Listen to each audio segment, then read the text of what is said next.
आज के इस वीडियो में कवर करेंगे प्रेजेंट इंडेफिनिट टेंस। नमस्कार दोस्तों, आप सभी का इस वीडियो में स्वागत है। मेरा नाम है राजकमल। आज इस वीडियो में कवर करेंगे प्रेजेंट इंडेफिनिट टेंस। आइए देखते हैं प्रेजेंट इंडेफिनिट टेंस क्या होता है या किसे कहते हैं। नंबर एक, प्रेजेंट इंडेफिनिट टेंस। मेरे साथ आप चाहें तो नोट करते रहिएगा और लिखते रहिएगा। Present indefinite tense.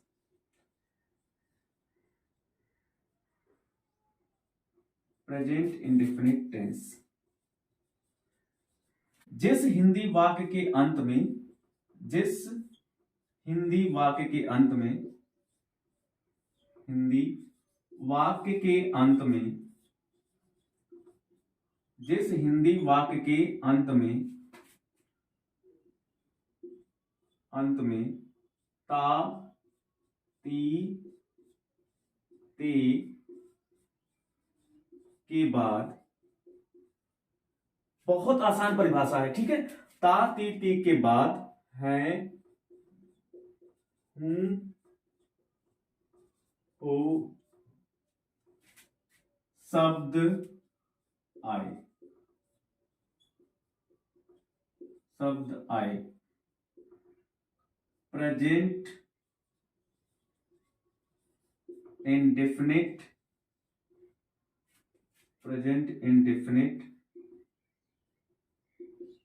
टेंस कहते हैं। प्रेजेंट इंडेफिनिट टेंस कहते हैं, ठीक है। एक बार मैं फिर से पढ़ दे रहा हूं। जिस हिंदी वाक्य के अंत में ता ती ते के बाद है, हूं, हो शब्द आए, प्रेजेंट इंडेफिनिट टेंस कहते हैं। यानी उसे क्या कहते हैं? प्रेजेंट इंडेफिनिट टेंस कहते हैं। पहचान लिया कि जिस हिंदी वाक्य के अंत में ता ती ते के बाद हमारे, जैसे मैं आपको एग्जांपल देता हूं। राम जाता है, तुम स्कूल में पढ़ते हो, मैं अपना कार्य करता हूं। अब देखिए ता तिथि के बाद है, हूं आया ना, तो इसका मतलब ये जो टेंस होगा, ये जो सेंटेंस होगा, वो किस टेंस का होगा? प्रेजेंट इंडेफिनिट टेंस का। बात क्लियर हो गई है? समझ में आ रही बात? आगे बढ़ते हैं। आप हेडिंग डालेंगे क्या? सहायक क्रिया। क्या हेडिंग डालेंगे बच्चों? सहायक क्रिया। सहायक क्रिया यानी जब कोई टेंस बनाएंगे तो आप इसी सहायक क्रिया की सहायता से ही बनाएंगे। तो आप हेडिंग डालेंगे सहायक क्रिया। इसको इंग्लिश में कहते हैं हेल्पिंग वर्ब। इसको इंग्लिश में कहते हैं हेल्पिंग वर्ब। सहायक क्रिया को इंग्लिश में कहते हैं हेल्पिंग वर्ब। अब देखिए इसकी हेल्पिंग वर्ब क्या होती है? प्रेजेंट इंडेफिनिट टेंस की। प्रेजेंट इंडेफिनिट टेंस की हेल्पिंग वर्ब होती है यस या ईएस। एक हेल्पिंग वर्ब होती है। बात समझ आई? उसके बाद ये जो हेल्पिंग वर्ब ऐसे लगती है, वो किसमें लगती है? सिंपल में लगती है, यानी सिंपल सेंटेंस में लगती है, ठीक है, सिंपल सेंटेंस में। उसके बाद कह रहे हैं डू और डज। डू या डज। डू या डज। डू या डज किसमें लगता है?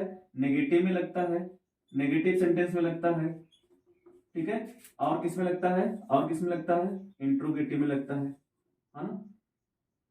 और किसमें लगता है? इंट्रोगेटिव में लगता है। तो डू या डज किसमें लग गया? इंट्रोगेटिव में और नेगेटिव में। और यस यस किसमें लगेगा? सिंपल सेंटेंस में। क्लियर हुआ?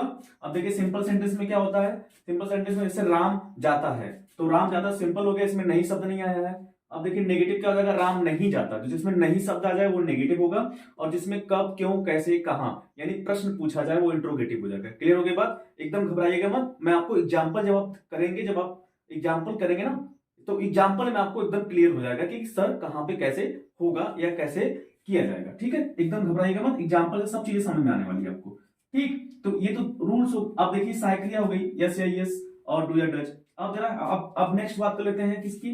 सहायक क्रिया के बाद क्या आता है? रूल्स आते हैं, यानी जिसको नियम कहते हैं। नियम कौन से नियम? टेंस बनाने के नियम। कौन से टेंस बनाने के नियम? प्रेजेंट इंडेफिनिट टेंस को बनाने के नियम क्या होते हैं? नियम को इंग्लिश में रूल कहते हैं। क्या कहते हैं बच्चों? रूल। अब रूल क्या होते हैं इसको लिख लेते हैं।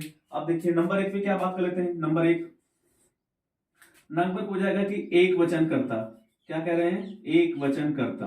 मैंने आपको बताया था पिछली वीडियो में, इंट्रोडक्शन वाली क्लास में, वीडियो में, अगर आपने नहीं देखा होगा तो introduction class, tense introduction class की वीडियो मैंने बनाई है, उसमें आप देख लीजिएगा कि एक वचन, बहुवचन, सब्जेक्ट, वर्ब, ऑब्जेक्ट, सब कुछ मैंने डिटेल से बताया है पहली वीडियो में, इंट्रोडक्शन क्लास में, ठीक है।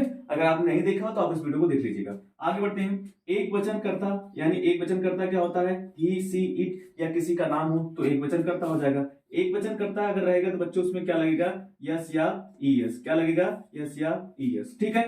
आगे बढ़ते हैं, नंबर 2 की बात कर लेते हैं। नंबर 2 पे हो जाएगा, अगर बहुवचन कर्ता होगा सर तो क्या लगेगा, बहुवचन कर्ता, बहुवचन कर्ता। एक वचन तो हो गया तो यस यस लगेगा, बहुवचन करता हो गया तो यस या ईएस, यस या ईएस नहीं लगेगा, ये होगा तो लगेगा। क्लियर हो गई बात, बहुवचन करता में यस यस नहीं लगेगा और एक वचन करता होगा तो यस यस लगेगा। क्लियर हो गई बात। और सर ये यस यस लगेगा कहाँ, वर्ब में लगेगा। और कहाँ लगेगा सर, वर्ब में। नंबर 3 की बात कर लेते हैं, यस यस कहाँ लगेगा, वर्ब में। और वर्ब की कौन सी फॉर्म लगेगी, फर्स्ट फॉर्म, ठीक है, वर्ब की फर्स्ट फॉर्म लगेगी और इसी में क्या लगेगा, यस या ईएस। क्लियर हुआ, मैं लिख देता हूं समझने के लिए, इसी में लगेगा यस या ईएस, ठीक, समझ में आ रही बात, क्लियर हुआ। अब आगे बढ़ते हैं, ठीक, ये नियम हो गए। अब आप पढ़ेंगे तो देखिए हर टेंस में आपको 3 सेंटेंस पढ़ने हैं। पहला सिंपल सेंटेंस, दूसरा नेगेटिव सेंटेंस, तीसरा इंट्रोगेटिव सेंटेंस। क्लियर हो गई बात, ठीक है। तो आइए अब हेडिंग डालते हैं सिंपल सेंटेंस।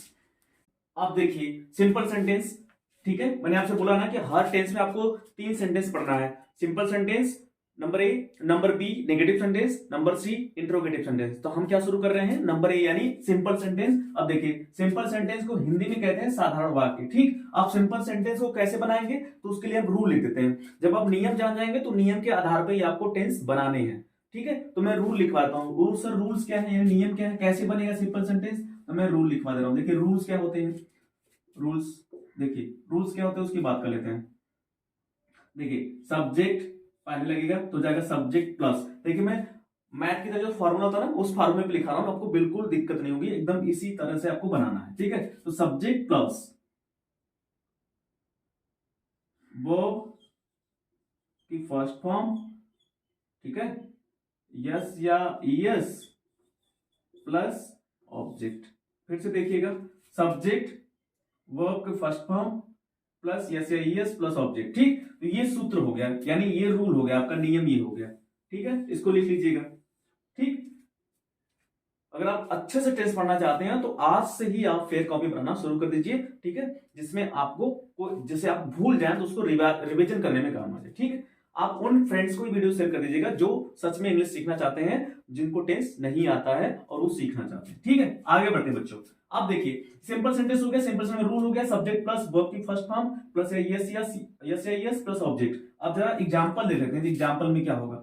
अब एग्जांपल की बात कर लेते हैं। एग्जांपल कि सर कैसे, जो सब कुछ तो बता दिया आपने, लेकिन ये कैसे समझें, कहां पे इसका यूज किया जाएगा, कैसे यूज किया जाएगा। तो नंबर 1 एग्जांपल की बात कर लेते हैं। एग्जांपल से आपको सब कुछ क्लियर हो जाएगा, एकदम डाउट नहीं रह जाएगा। अब एग्जांपल ले लेते हैं, जैसे मान लीजिए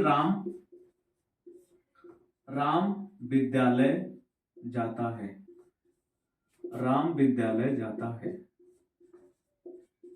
राम विद्यालय जाता है, ठीक है बच्चों, ये हो गया। अब जरा हम इसको ट्रांसलेशन करना तो हम कैसे करेंगे, देखिए सबसे पहले तो आप पहचानिए इस पूरे सेंटेंस में, सबसे पहले पहचानिए कि सब्जेक्ट कौन सा है, वर्ब कौन सा है, ऑब्जेक्ट कौन सा है। अब देखिए इस पूरे सेंटेंस में राम विद्यालय जाता है, सेंटेंस में काम कौन कर रहा है, काम कौन कर रहा है, तो मैंने आपसे बोला था काम जो करेगा वो क्या कहलाएगा, सब्जेक्ट। यहाँ पे देखिए राम विद्यालय जाता है तो कौन विद्यालय जाता है, राम, तो राम क्या हो जाएगा, सब्जेक्ट। अब देखिए राम जो काम करता है, राम कौन सा काम करता है, जाने का, तो जाने का काम करते क्या हो जाएगा, वर्ब, ठीक। अब देखिए अब सबसे बढ़िया तरीका बताता हूं, अगर सब्जेक्ट और वर्ब मिल जाए तो मान के चलिए, या पूरा मतलब ये पूरा निश्चित तौर पे मान के चलिए कि जो बीच वाला बच रहा है वो क्या कहलाएगा, ऑब्जेक्ट, यानी राम कहां जाता है, विद्यालय।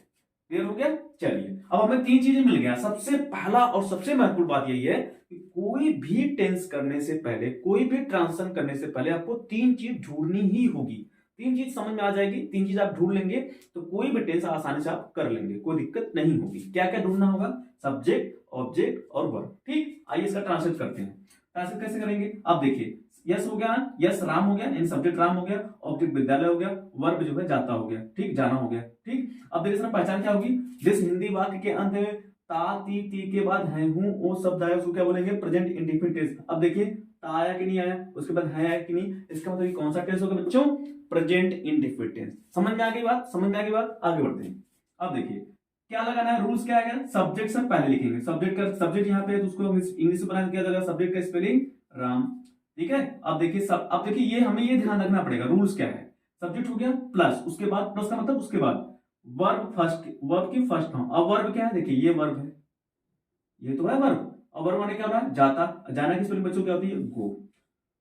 ठीक है, जाने की स्पेलिंग क्या होती है, गो। अब देखिए उसके बाद क्या लगाना है, इसी वर्ब में ही यस या यस लगाना है। ठीक है, इसी वर्ब में यानी गो में, यही वर्ब है आपका, इसी में यस यस लगाना है। लेकिन यस यस लगाने के लिए आपको रूल्स ध्यान रखना पड़ेगा, रूल्स आपको याद होना चाहिए। मैंने अभी भी रूल्स लिखवाया है कि सर अगर एक वचन करता होगा, सिंगुलर वर्ब होगा तो लगेगा वर्ब में यस या ईएस, अगर बहुवचन करता होगा, प्लूरल वर्ब होगा तो उसमें यस यस नहीं लगेगा। क्लियर हो गई बात। इसका मतलब देखिए राम क्या है, किसी का नाम है, राम किसी का नाम है तो वो कौन सा वचन है, एक वचन है, यानी सिंगुलर फॉर्म है, सिंगुलर वर्ब है, और सिंगुलर के साथ यस या ईएस लगता है। तो यहां पे हम क्या लगा देंगे, यस या ईएस, तो हो जाएगा राम गोज। क्लियर हो गई बात, आगे बढ़ते हैं। अब देखिए यस यस हो गया, उसके बाद क्या बचा बच्चों, ऑब्जेक्ट। अब देखिए यहाँ पे ऑब्जेक्ट क्या है, ऑब्जेक्ट क्या है, विद्यालय। विद्यालय की स्पेलिंग क्या होती है, स्कूल। अब ध्यान रखिएगा, जब हम कहीं से कहीं जाते हैं, कोई स्थान छोड़कर कहीं दूसरे स्थान पर जाते हैं तो उसके लिए लगाते हैं टू। क्या लगाते हैं, टू। आप जब विद्यालय जाएंगे या राम विद्यालय जाता है तो राम पहले कहीं होगा उसके बाद कहीं जाएगा, तो राम कहीं होगा पहले तब ना विद्यालय जाएगा। तो जहां पे है उस स्थान को छोड़ के जा रहा है, तो जिस स्थान को छोड़ करके आप कहीं जाते हैं तो उसके लिए लगाते हैं टू, तो हो जाएगा राम गोज टू। अब देखिए ऑब्जेक्ट क्या है, विद्यालय, और विद्यालय की बेटा अंग्रेजी हो जाएगी स्कूल। ठीक है, क्लियर हो गई बात, राम गोज टू स्कूल, समझ में आ गया। चलिए एग्जाम्पल नंबर 2 की बात कर लेते हैं, एग्जाम्पल नंबर 2। अब देखिए क्या हो जाएगा, मैं क्रिकेट खेलता हूं, मैं क्रिकेट खेलता हूं। ठीक है बच्चों, आइए अब जरा इसकी बात करके देखिए, पहला वाला क्या हो जाएगा, सब्जेक्ट और राम, मैं क्रिकेट खेलता हूं, सॉरी मैं क्रिकेट खेलता हूं, तो क्रिकेट खेलता हूं, तो मैं देखिए इसमें काम कौन कर रहा है, मैं, तो मैं क्या हो जाएगा, सब्जेक्ट क्या क्या कर रहा है, खेल रहा है ना, तो खेलना क्या हो जाएगा वर्ब, और जो 20 वाला बचा वो क्या हो जाएगा, ऑब्जेक्ट। मैंने अभी बताया है कि ऑब्जेक्ट हो जाएगा। ठीक है, क्या खेल रहा है, क्रिकेट। ठीक है, अब जरा बात करते हैं, पहले क्या लिखेंगे बेटा, सब्जेक्ट, और इसमें सब्जेक्ट क्या है, मैं की अंग्रेजी क्या होती है, आई। समझ में आ रही बात, मैं की अंग्रेजी आई। अब देखिए वर्ब की फर्स्ट फॉर्म, वर्ब क्या है, खेलना, और खेलना की स्पेलिंग आप जानते हैं, खेलना की स्पेलिंग होती है प्ले। क्या होती है, प्ले। अब देखिए उसके बाद हमें क्या लगाना है, यस या ईएस, और यस यस लगाने के लिए हमें फिर से कहां जाना पड़ेगा, सब्जेक्ट के पास। कहां जाना पड़ेगा बच्चों, सब्जेक्ट के पास। और सब्जेक्ट देखिए क्या है, आई, और आई क्या होता है, बहुवचन करता, यानी प्लूरल सब्जेक्ट प्लूरल वर्ब। अब बहुवचन कर्ता के साथ यस या यस नहीं लगाते हैं, यस या यस नहीं लगाते हैं, तो यहाँ पे क्या हो जाएगा, आई प्ले, यस यस नहीं लगाएंगे तो क्या बच जाएगा आगे, ऑब्जेक्ट, और ऑब्जेक्ट क्या है, क्रिकेट। क्रिकेट की स्पेलिंग क्या हो जाएगा, CRICKET, यानी आई प्ले क्रिकेट।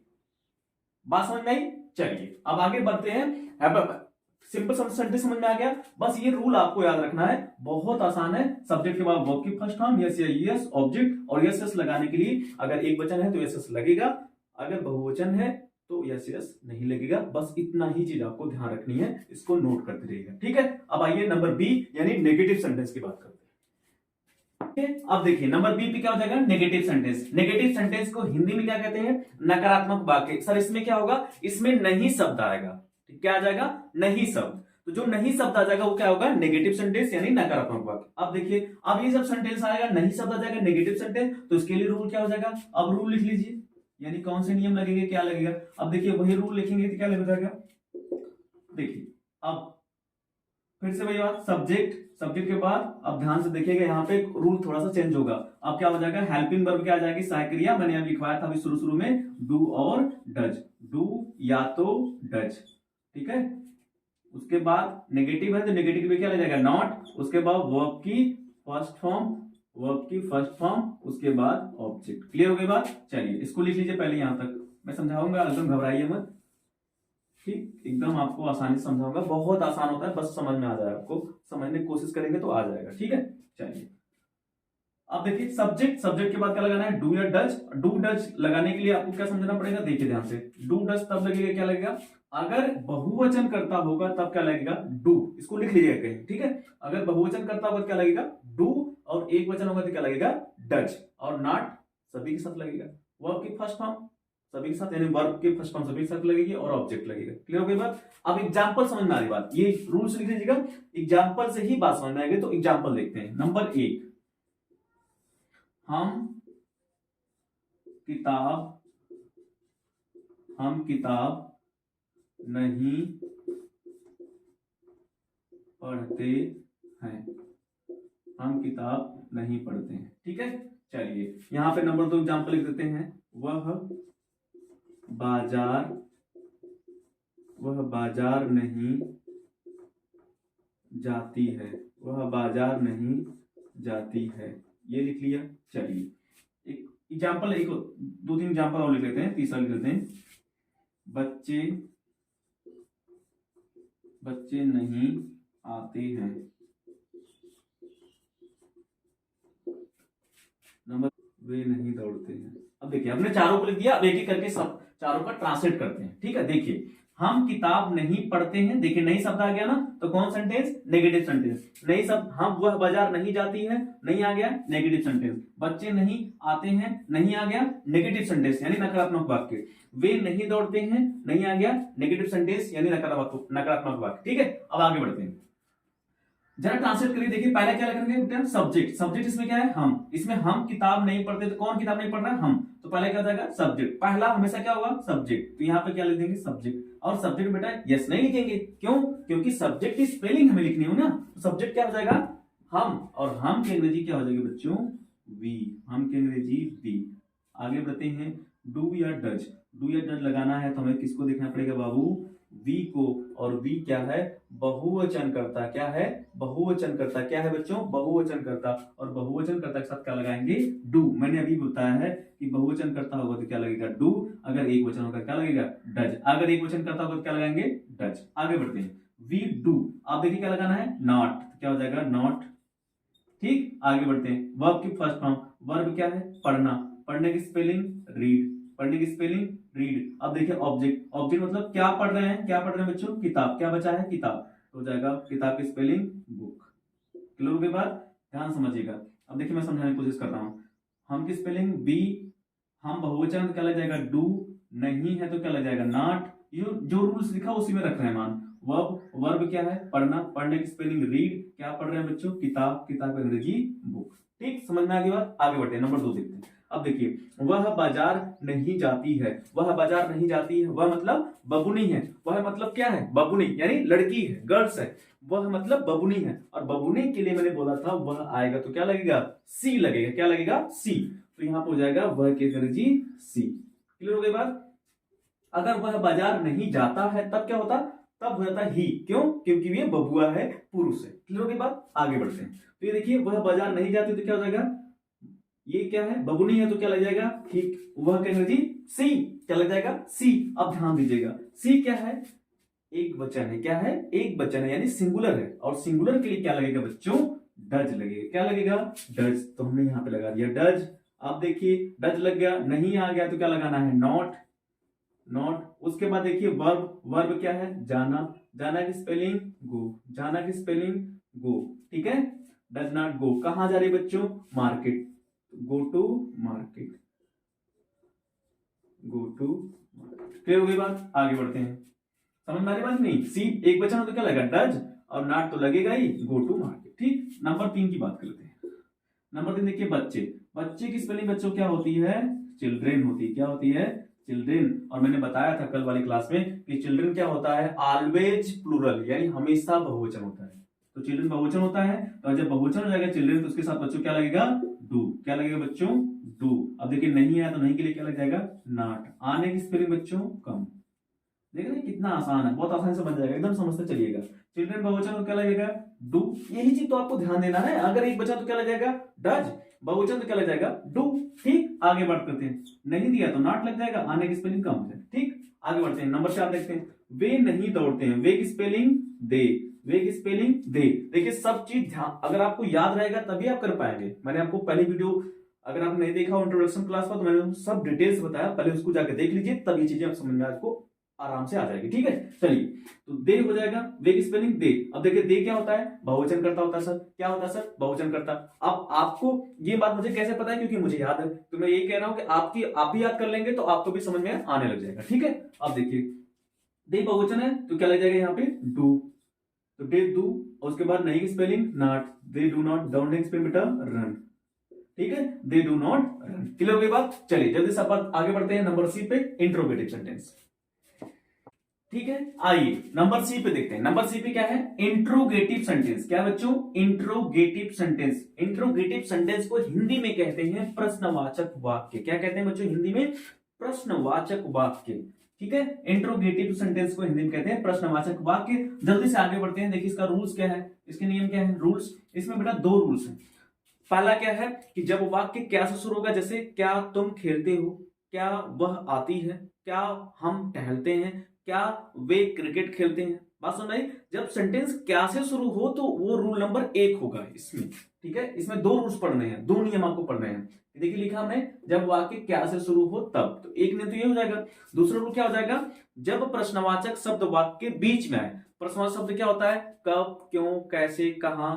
ठीक है, बात समझ रही, तो ये क्या होते हैं, प्रश्नवाचक शब्द होते हैं। ये अगर बीच में आ जाएंगे तो उसके लिए दूसरा नियम लगता है, रूल नंबर 2 लगता है। जैसे हम कहां रहते हैं, वे क्या खेलते हैं, उनका क्या नाम है, हम कब आते हैं। बात समझ रही, इस तरह से सेंटेंस होगा तो वो रूल नंबर 2 पे आ जाएगा। तो अभी हम जो बात कर रहे हैं वो किसकी बात कर रहे हैं, रूल नंबर 1 की, यानी रूल नंबर फर्स्ट की। अब देखिए रूल नंबर फर्स्ट क्या है, जब वाक्य क्या से शुरू हो तब रूल्स कौन सा लगेगा, ये वाला। देखिए क्या लगेगा, पहले डू डज पहले लगाएंगे। फिर से वही बात, डू किसके साथ लगेगा, बहुवचन कर्ता के साथ। डज किसके साथ लगेगा, एक वचन कर्ता के साथ। एकदम क्लियर रहेगा, डू बहुवचन कर्ता, डज एक वचन करता, उसके बाद सब्जेक्ट, उसके बाद वर्ब की फर्स्ट फॉर्म, उसके बाद ऑब्जेक्ट, बाकी चीजें वही है। ठीक है, ठीक है, जब क्या से शुरू हो तब ये रूल्स लगेगा, ध्यान रखिएगा। अब जरा एग्जांपल समझते हैं। एग्जांपल में क्या समझ, जैसे मान लीजिए नंबर 1, क्या बच्चा रोता है, क्या बच्चा रोता है। अब ध्यान रखिएगा, जब सेंटेंस क्या से शुरू हो तब क्या लगाएंगे बेटा, यहाँ पे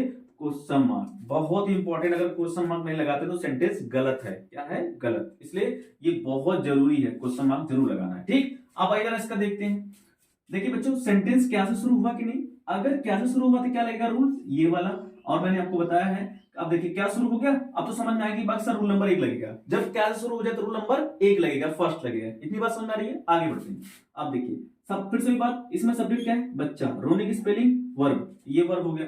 ऑब्जेक्ट इसमें है ही नहीं, ऑब्जेक्ट तो नहीं है इसमें। अब जब ऑब्जेक्ट नहीं है तो जब नहीं है तो उसकी बात ही नहीं करेंगे। क्लियर होगी बात, सब्जेक्ट हो गया, वर्ब हो गया। अब देखिए डू डज लगाना है, लेकिन क्या देख करके, सब्जेक्ट देख करके। क्या देख के बच्चों, सब्जेक्ट देख करके। अब देखिए यहाँ पे सब्जेक्ट क्या है, बच्चा। क्या है सब्जेक्ट, बच्चा, और बच्चा क्या है, एक वचन, और एक वचन के साथ क्या लगेगा बच्चों, डज। क्या लगेगा, डज। यहाँ पे हम क्या की जगह क्या लगाएंगे, डज।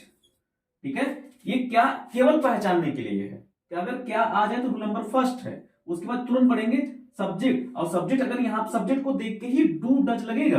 अगर सब्जेक्ट एक वचन होगा तो डज लगाएंगे, अगर बहुवचन होगा तो डू लगाएंगे। सब्जेक्ट को ही, हमेशा सब्जेक्ट को ही देख करके हेल्पिंग वर्ब लगाई जाती है। ठीक है, इतनी बात क्लियर करते रहिएगा, सब्जेक्ट को देख के ही हेल्पिंग वर्ब लगाएंगे। अब देखिए सब्जेक्ट क्या है, बच्चा, और बच्चा क्या है, एक वचन, एक वचन साथ क्या लगेगा, डज। अब देखिए उसके बाद क्या लगाना है, सब्जेक्ट। सब्जेक्ट क्या है, बच्चा।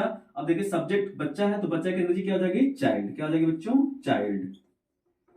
बच्चा की चाइल्ड हो जाएगी। अब देखिए वर्ब, वर्ब क्या है, रोना, रोना, रोता है, तो रोना की स्पेलिंग वीप। क्या हो जाएगी बच्चों, वीप, वीप, वीप हो गया। ऑब्जेक्ट है नहीं है तो उसके बाद क्या लगा देंगे बेटो, क्वेश्चन मार्क। क्लियर हो गया, डज, चाइल्ड, वीप। क्लियर हो गई बात, समझ में आ रही है। चलिए एग्जांपल नंबर 2 की बात कर लेते हैं। देखिए नंबर 2 पे जल्दी से देख लेते हैं।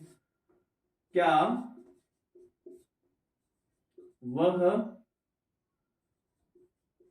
आगरा जाता है, क्या वह आगरा जाता है। Question mark. आगे बढ़ते हैं, क्या सेंटेंस शुरू हो गया, रूल नंबर फर्स्ट, वह आगरा जाता है, वह मतलब बबुआ, वह मतलब बबुआ। अब देखिए वह बबुआ है तो क्या हो जाएगा, एक वचन, एक वचन है तो बच्चों क्या लग जाएगा, डज। क्या लग जाएगा बच्चों, डज। उसके बाद वह की स्पेलिंग ही, वह की स्पेलिंग ही। क्यों ही, क्योंकि ही इसलिए लगेगा क्योंकि यहाँ पे क्या है, बबुआ है यानी पुरुष है, इसलिए यहाँ पे क्या लग जाएगा, ही। तो डज ही। और जाने की स्पेलिंग बेटा क्या हो जाएगी, गो। गो टू, कहां जा रहे हैं, आगरा, तो हो जाएगा आगरा। ठीक है, क्वेश्चन। क्लियर हो गई बात, समझ में आ रही है? ठीक है, यानी फिर से क्या समझिए, क्या वह आगरा जाता है, तो क्या सेंटेंस शुरू हो गया, तो रूल नंबर फर्स्ट लगेगा। वह की अंग्रेजी क्या हो जाएगी, ही, उसके बाद क्या लगेंगे, सब्जेक्ट ही, और ही क्या है, एक वचन, एक वचन सबके डज लग गया। उसके बाद जाना की स्पेलिंग गो, मैंने बोला था कहीं से कहीं जाने के लिए हम टू लगाते हैं, यहाँ पे लगेगा टू। उसके बाद आगरा जा रहे हैं तो does he go to Agra, does he go to Agra. बात सुन रही? चलिए जल्दी से रूल नंबर 1 पढ़ लिए, रूल नंबर 2 की बात करते हैं। देखिए रूल नंबर 2, जब प्रश्नवाचक शब्द वाक्य के बीच में आए, जब प्रश्नवाचक शब्द वाक्य के बीच में है तो वो रूल नंबर 2 पे होगा। जैसे मैंने आपको अभी बताया था कि वह क्या करती है, तुम कहां जाते हो, वे कब आते हैं, हम कब पढ़ते हैं। क्लियर के बाद कब, क्यों, कैसे, कहां, ये जो वर्ड्स होते हैं ये प्रश्नवाचक शब्द होते हैं। क्या होते हैं? प्रश्नवाचक शब्द। इसी को इंग्लिश में क्वेश्चन वर्ड कहते हैं। अगर ये वर्ड किसी सेंटेंस के बीच में आ जाए तो रूल नंबर 2 लगेगा। देखिए ध्यान से, जब प्रश्नवाचक शब्द वाक्य के बीच में आए तब ये रूल लगेगा। क्या लगेगा बच्चों? पहले लगेगा क्वेश्चन वर्ड। क्या लगेगा? Question word. क्वेश्चन वर्ड का मतलब प्रश्नवाचक शब्द, क्वेश्चन वर्ड पहले लगेगा, उसकी अंग्रेजी सबसे पहले लगेगी। उसके बाद डू और डज। डू डज का मतलब फिर से वही बात, सब्जेक्ट एक वचन होगा तो लगाएंगे डज, अगर बहुवचन तो क्या लगाएंगे डू। आगे बढ़ते हैं, वर्ब की फर्स्ट फॉर्म प्लस ऑब्जेक्ट। ठीक, आइए एग्जांपल देखते हैं। एग्जांपल नंबर 1, एग्जांपल से बातें आपको समझ में आ जाएगी। एग्जांपल नंबर 1 देखिए, वह कब खेलता है, वह कब खेलता है, ये सेंटेंस हो गया। क्वेश्चन मार्क जरूरी है, क्वेश्चन मार्क ध्यान से दीजिएगा, ये नहीं होगा तो गलत हो जाएगा। ठीक है, चलिए इसका ट्रांसलेशन करते हैं। देखिए कब आ गया बीच में ना, कब बीच में आ गया ना, मैंने बोला था ना क्वेश्चन वर्ड बीच में आएगा तो उसके अंग्रेजी क्या करेंगे, सबसे पहले लिखेंगे, तो उसको खींच के बाहर लाइए। क्या करेंगे? खींच के बाहर लाइए इसको। तो कब आ गया बीच में ना, इसके अंग्रेजी सबसे पहले लिखेंगे। तो कब की स्पेलिंग व्हेन, कब की स्पेलिंग बच्चों व्हेन। ठीक है, कब की स्पेलिंग व्हेन।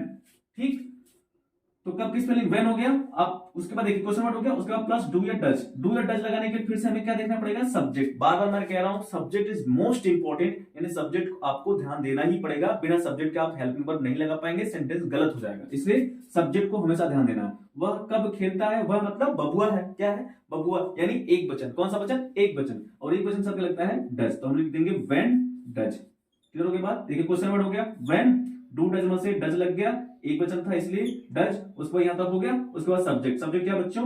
वह क्या है, तो क्या है बाबू, तो क्या हो जाएगा ही, क्या हो जाएगा ही। आगे बढ़ते हैं, वर्ब मतलब खेलना, खेलने का काम हो रहा है प्ले, खेलने का काम हो रहा है तो जाएगा प्ले। ठीक है, ऑब्जेक्ट है इसमें, कहां पे खेलता है, नहीं क्लियर, तो क्या हो जाएगा, ये सब कंप्लीट हो जाएगा।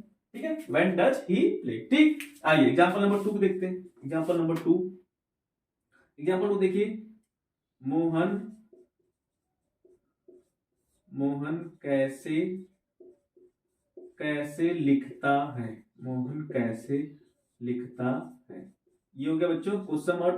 आगे बढ़ते हैं, देखिए कैसे आ गया बीच, कैसे क्वेश्चन वर्ड बीच में आ गया ना, इसके अंदर सबसे पहले आई खींच के, सबसे पहले खींच के निकालिए। कैसे, कैसे की स्पेलिंग क्या हो जाएगी, हाउ। क्या जाएगी बच्चों, हाउ। अब देखिए मोहन किसी का नाम है ना, मैंने बोला था किसी भी व्यक्ति का नाम क्या होता है, हमेशा एक वचन होता है। तो क्या होता है, एक वचन, और एक वचन तो क्या लगेगा बच्चों, डज। क्या लगेगा, डज। तो मोहन, सॉरी हाउ डज। अब देखिए सब्जेक्ट क्या है, सब्जेक्ट लगाना है ना, सब्जेक्ट क्या है, मोहन। तो मोहन किसी का नाम है, तो हमेशा किसी का नाम पहला हमेशा बड़ा अक्षर, यानी हम कैपिटल यानी बड़ा अक्षर लिखते हैं, हमेशा किसी व्यक्ति का नाम पहला अक्षर बड़ा होगा। ठीक, हाउ डज मोहन। अब देखिए वर्ब बच्चों लगाना है, वर्ब क्या है, लिखना। लिखना की स्पेलिंग क्या होती है, राइट। क्या होती है बच्चों, राइट। ठीक है, क्या लिखते हैं, कुछ क्लियर है, ऑब्जेक्ट है इसमें नहीं है, क्वेश्चन मार्क, कंप्लीट हो गया, how does Mohan right. Clear हो गया, बात सुन नहीं, ये ठीक है, कोई दिक्कत इसमें नहीं ना। चलिए, आई होप बच्चों आप चीजें समझ गए होंगे। एकदम आसान भाषा में मैंने आपको समझाने की कोशिश की है, फिर भी समझ में नहीं आया तो आप कमेंट सेक्शन में बताइएगा। प्रेजेंट कंटिन्यूअस के साथ कल मिलते हैं नेक्स्ट वीडियो में। प्रेजेंट कंटिन्यूअस साथ तैयार रहिए, पढ़ते रहिए, मस्त रहिए, तब तक के लिए अपना ध्यान रखिए। शुक्रिया।